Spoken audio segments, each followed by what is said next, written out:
Section 1. You will hear a man telephone a travel company to book a holiday. First, you have some time to look at questions 1 to 4.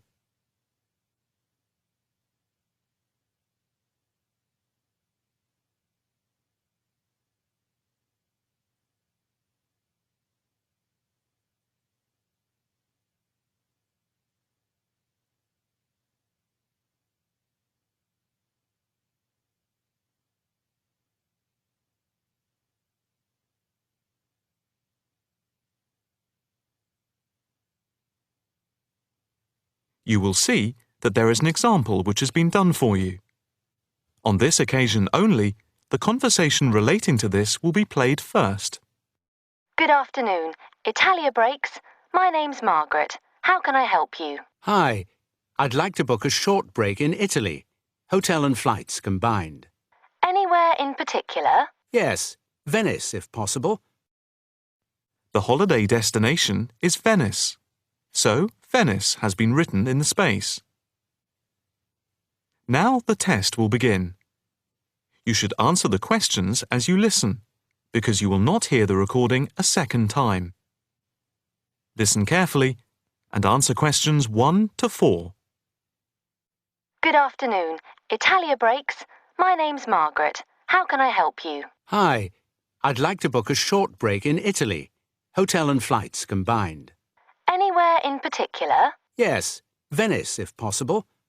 We've been looking at some of your brochures, and I want to check if you have any special deals. Right. Let's have a look and see what we've got. Right. OK. I've got the screen up. Can you just give me a few personal details? Sure. First, can I just take your name, please, and a contact telephone number? Certainly. It's John Framlington. That's Framlington.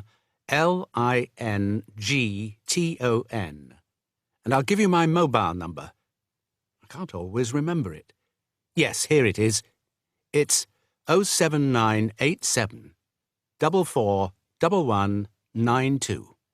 441192. That's it. And how many people is it for? Just 2 adults. OK. Any particular price range? It's our first wedding anniversary, and we... Congratulations! Thank you. So we wanted somewhere nice, but not too expensive. We would like to make it something to remember. Maybe in the medium price range. OK. How many nights do you plan to stay? 5 nights only. That gives us plenty of time to do sightseeing and to relax. Right. That's 5 nights only. And what type of hotel? We initially thought of going for a 5-star, but that might be too expensive. So we've been looking at 4-star hotels. We've got quite a few in our brochure, but the one I would recommend is the Hotel Scotland. It's 4-star, and I know there are rooms available because I have just made a booking for another client there. I didn't notice that one. I don't know how I didn't see it. It's easy to miss them. I've also stayed there myself, as we sometimes have to go and check out the hotels. And of all the ones I visited, this was my favourite. Oh, right. Before you hear the rest of the conversation, you have some time to look at questions 5 to 10.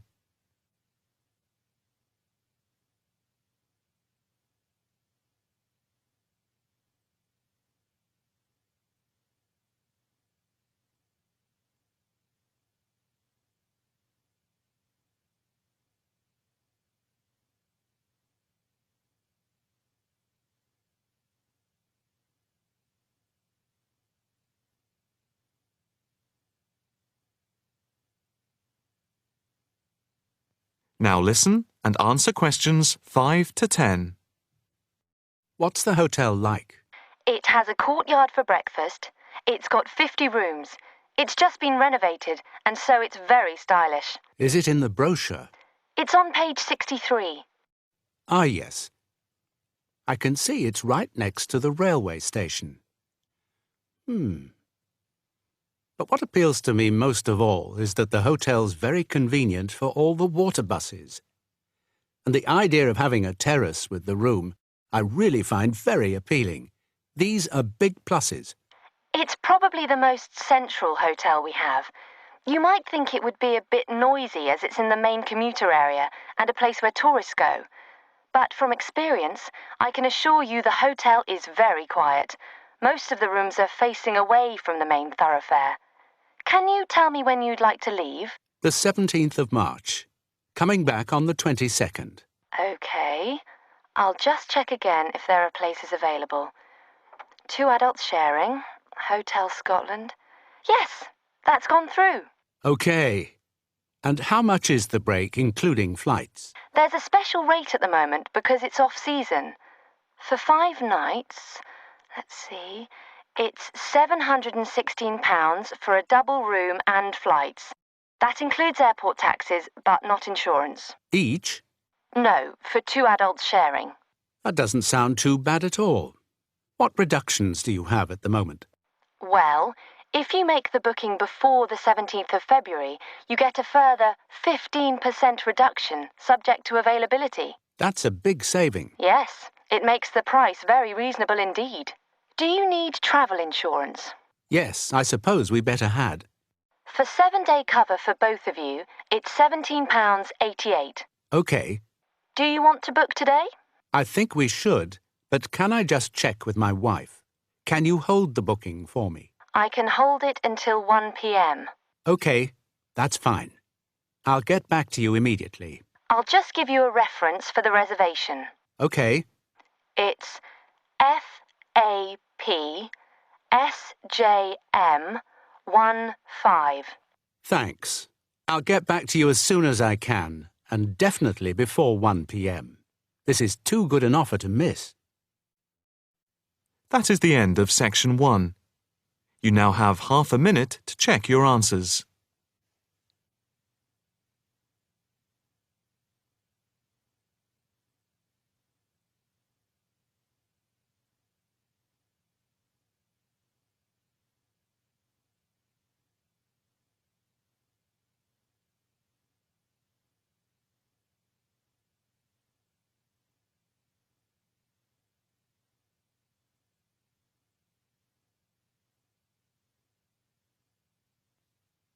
Now turn to Section 2.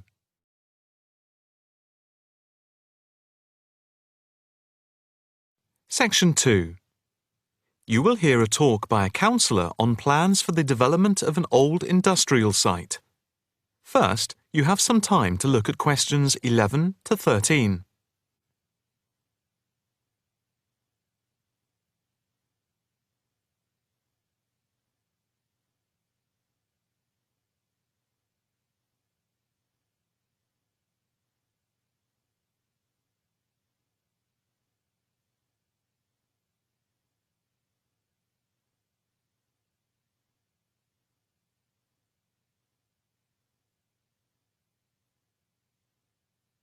Now listen carefully and answer questions 11 to 13. Good afternoon, ladies and gentlemen. My name is Councillor Norma Boyd, and welcome to this exhibition about the development of the old paper mill factory and gasworks site, which has been lying unused for more than a decade. There has been pressure on the council to use the land to build a training centre and a small business park. However, we have been encouraged by local people to create an open area for the benefit of the community, providing much-needed space for recreation. And I now have pleasure in announcing that the plans for the creation of a park, to be called Park Royal, and for flats, have now been approved. I'm also pleased to announce that we have secured sponsorship from local organisations. More detailed plans of the developments are available from the council website, details of which are in your pack. In the meantime, I'd just like to take you through the plan here on the screen. Before you hear the rest of the talk, you have some time to look at questions 14 to 20.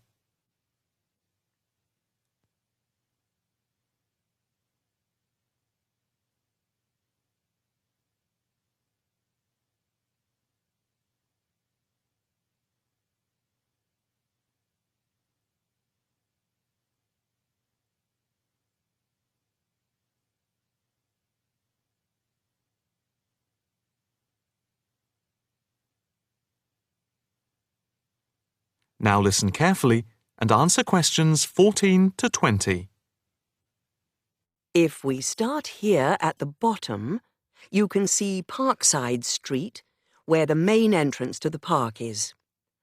On the left of the entrance, in the bottom left-hand corner of the plan, there will be a block of 40 studio flats. On the other side of the entrance, there will be some workshops for local businesses. There will also be another entrance here, on the top right, which leads into Pear Street. Here, in the centre of the park, we will have an ornamental lake with paths radiating north, south, east and west to the different areas of the park.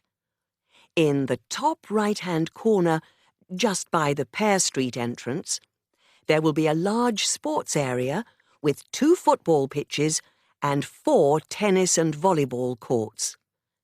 Just here, beside the pitches, on the same side of the path, will be an outdoor swimming pool. Now, in the top left-hand corner, a walled flower garden is planned with a rockery and a water feature with walkways, seats and lots of shady areas for the summer. Next to this, a sculpture garden is also planned. Now, let's see. Just here, below the walled garden, there will be a grassy amphitheatre with a permanent covered stage for open-air concerts. We hope that local schools and colleges will use this theatre to showcase student work. In the bottom left-hand corner of the plan, you can see that above the block of flats there will be a play area for children, and directly to the right of this, just near the main entrance, there will be a wild area. More trees will be planted here, and in the middle will be built an educational centre for use by local schools to encourage children to take care of the wildlife and look after the trees and plants. And finally, in the bottom right-hand corner of the park will be a cafe, opening on to Pear Street. And now for questions. If anyone would like to ask anything, I and my colleagues are only too happy to oblige. Yes, the lady in the front row, if I could have your... That is the end of section 2. You now have half a minute to check your answers.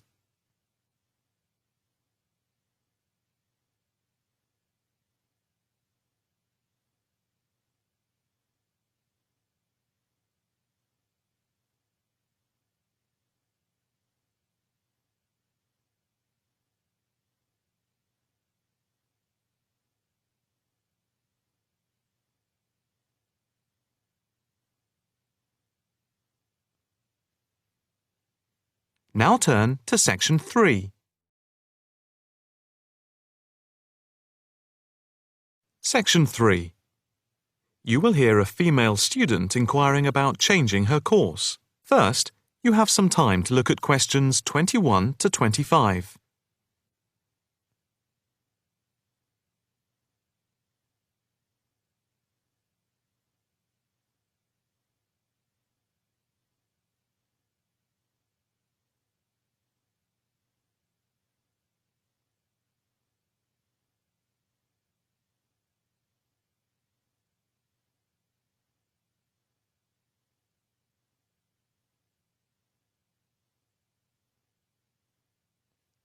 Now listen carefully and answer questions 21 to 25. Hi, my name is Rosanna McLaren. I'm a bit early, but I have an appointment to see the Assistant Registrar, Andy Matthews, at 10 a.m. Hi, I'm Andy Matthews. Nice to meet you. Nice to meet you. My tutor advised me to come to see you about changing my course. Yes, I've had an email from your tutor, David Vine. Let me just call it up. Here we are. It says, Tutee Rosanna McLaren is on the Wednesday part-time course and wants to change to the distance learning programme. Have you any problems with the course itself? Oh no, I love it. I think the course is really worthwhile. The theoretical sessions once a week on Wednesday from 10 a.m. to 3 p.m. are really good. You have 2 2-hour sessions then? Yes, that's it. And I have to say, I think the practical session from 4 through to 9 in the fashion workshops are also good fun. But I am finding it all very tiring, and it makes me too exhausted for my work on Thursdays and Fridays. You work the other 4 days of the week. Yes, and some Saturdays. I see. So, what do you want to do? I'd like to change to the program with the distance learning component instead of the Wednesday sessions. Yes, that is a possibility.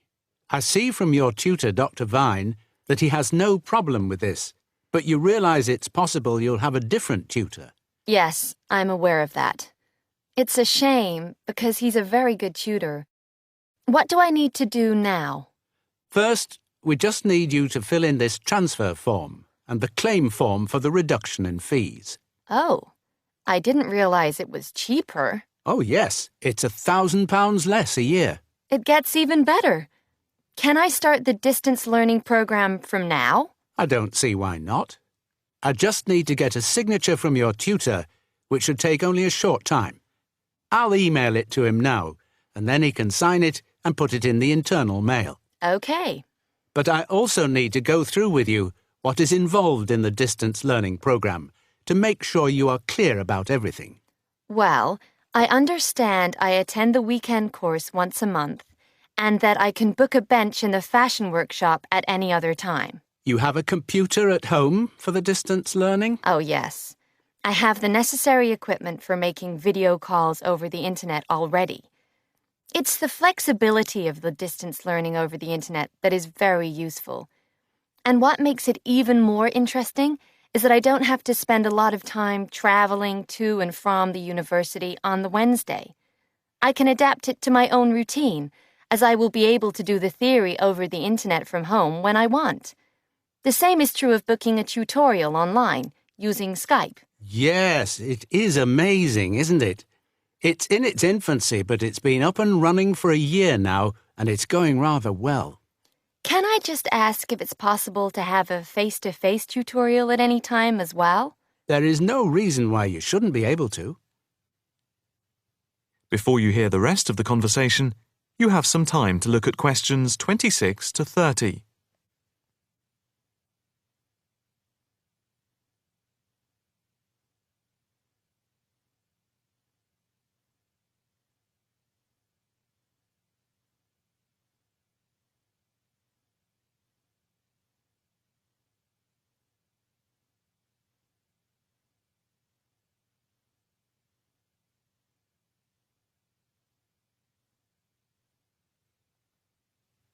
Now listen carefully and answer questions 26 to 30. What about the assessment for the distance learning? I take it that it's the same as for the other program? Let me see. Each month you are expected to keep a written course diary and to present a seminar paper, and at the very end of the course there will be a written exam which will account for 30% of the total marks. What about the coursework? How much does it account for? The design portfolio, which you need to present at the end, accounts for 50%. I would point out just one thing, and that is that on the distance learning program, some tutors like to see the design portfolio twice each term to make sure you're on the right track. But of course you can take it in at any time to show your tutor.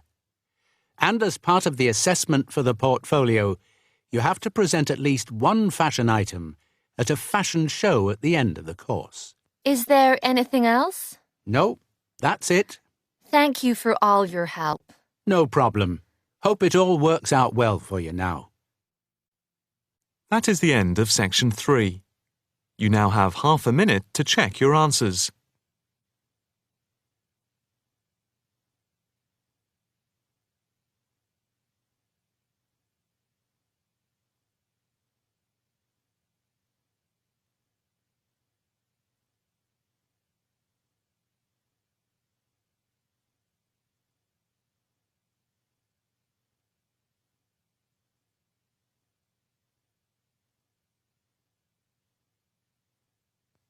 Now turn to Section 4.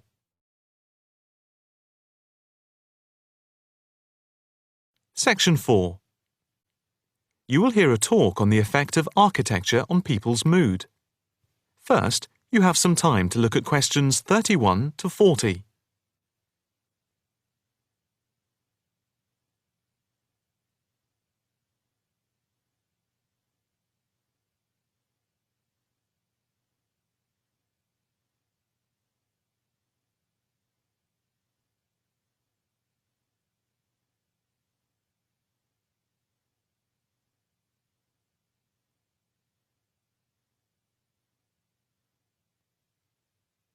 Now listen carefully and answer questions 31 to 40. My group has been doing a project on the importance of architecture in people's lives and whether it has any impact on the lives of people in general. The main part I have played is in the collection of data to find out what effect, if any, various buildings have on people's mood, i.e., whether ugly buildings make people unhappy and whether beautiful buildings do the opposite. We had originally thought of starting measuring people's reactions by using a questionnaire with about 40 questions, which we were going to hand out to people, including students at the university. But we were worried that doing the questionnaire would be too time-consuming for people to fill in, so we gave up the idea. I then asked several of the postgraduate students for advice. One of them came up with the simple idea of showing people images of various buildings from different eras and styles, instead of giving out the questionnaire, and asking them to indicate how they felt on a scale of 1 to 5 about the images, where 1 was unhappy and 5 was very happy. People would also be given the option of not saying what they felt. Using the scale meant that it would be much simpler to record people's reactions. I decided to follow this advice, and so the first stage was to collect a large number of images. I used Google to print off colour images of views of houses and apartment blocks where people live, and different types of buildings where they work. I started with about 30 or 40, and then reduced them to 10 images. Media resources in the Amory building at the Judd Street branch of the university helped me produce the final images. I had them blown up to A4 size, and we used colour rather than black and white to make the detail on the images clearer. We made 5 sets of images, and for protection when handling, we pasted the images onto hard card. Then, using a machine to wrap them with plastic, we laminated the cards. 5 of us targeted different age groups. We went to a local school where we obtained permission to ask a group of teenagers between 11 and 18. We also asked a sample of the general public, including tourists from all over the world, as they exited the Tate Modern in London, what they thought. We aimed to ask people from different age groups, namely 20 to 40 and 50 and over. What our group learnt most from the project was first of all the value of teamwork. And secondly, we found that we had to appoint a leader to stop us pulling in different directions and falling apart. So this turned out to be an invaluable lesson for all of us. As to the findings, for us they proved intriguing. In the end, the sample consisted of 311 respondents. I thought initially that people wouldn't be interested in taking part. With the youngest age group, their reaction was very mixed. It was clear that the youngest group had no pattern of preference at all, as they frequently gave no reaction to the pictures. For the 20 to 40 age group, we found that they tended to score more in the middle range, around 3. We found that out of the 3 groups, the most likely to be favourably affected by the images, that is, they were more likely to score the images as 5, were those aged 50 and above. And nobody in this age group failed to say what their reaction was, which was unique for the 3 groups. In total, I have to say that about 71 people indicated that they had no reaction at all to an image. Our general conclusion is that we need to find out more about why people react as they do. by perhaps giving them a chance to give reasons for their decisions. I would like to finish there and give my teammates a chance to add anything I've missed or take any questions or suggestions. That is the end of section 4. You now have half a minute to check your answers.